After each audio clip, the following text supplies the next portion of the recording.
I've lived on both sides of the fence. I've lived on the bad side with the bad people, and I've lived on the good side. What was Vegas like? Beautiful sunsets. It was small, and it was desert, just acres and miles of desert. The sixth of 7 children to a mother who worked 12-hour days at the Nevada test site and an alcoholic father, Wendy had few limits. My girlfriends and I would get on the bus and ride it down to Fremont Street and hang out down on Fremont Street. And then one day we got up the nerve to go into the Horseshoe Club. As a 15, 16-year-old girl, what was your view of a place like Binion's, the Horseshoe? What was it like to you?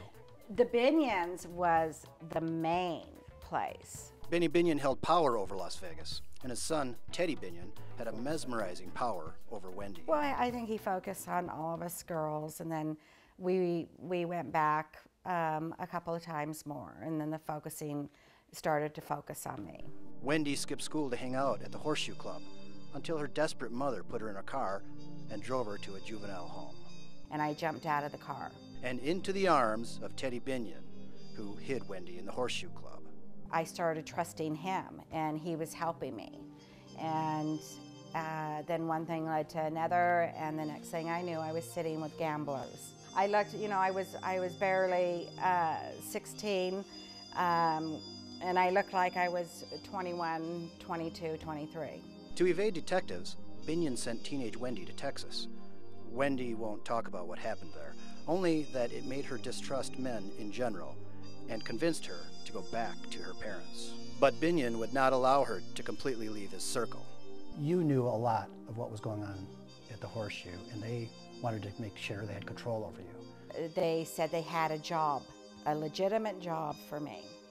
And they wanted me to meet this nice gentleman that owned an air conditioning business, Mr. Tom Hanley.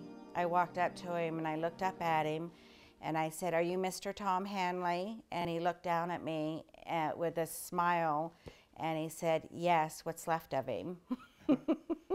Why was it about him, 38 years your senior, that you found attractive? It was the way he carried himself and the respect that he got from people. They respected him. It was never Tom, it was always Mr. Tom Hanley. The respect Tom got had to do with his reputation. There was fear.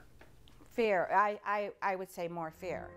And to me that was protection because I was tormented and scared for a couple years there. So here comes this guy and he's putting in fear in everybody else that was tormenting me. And I felt protected by him then. How long after you had been working there did he start making passes at you?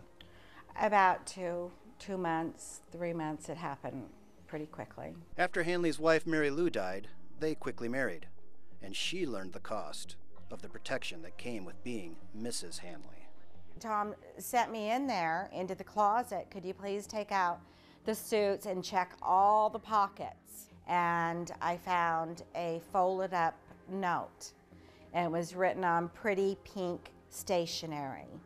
And I opened up the note, and it was a suicide note, and it was from his previous wife, Mary Lou Hanley. So he sat me down at the desk, and he pulled out he opened up a drawer and put a piece of paper in front of me, and he said, "I need you to write one." And I said, "Why?" He said, "Just for insurance, Winifred, just for insurance. Now you know how much I love you. It's just for insurance." He took out a gun at the time, right? He took out the gun and slapped it on the desk. He said, "Remember, Winifred, silence is the fence around wisdom."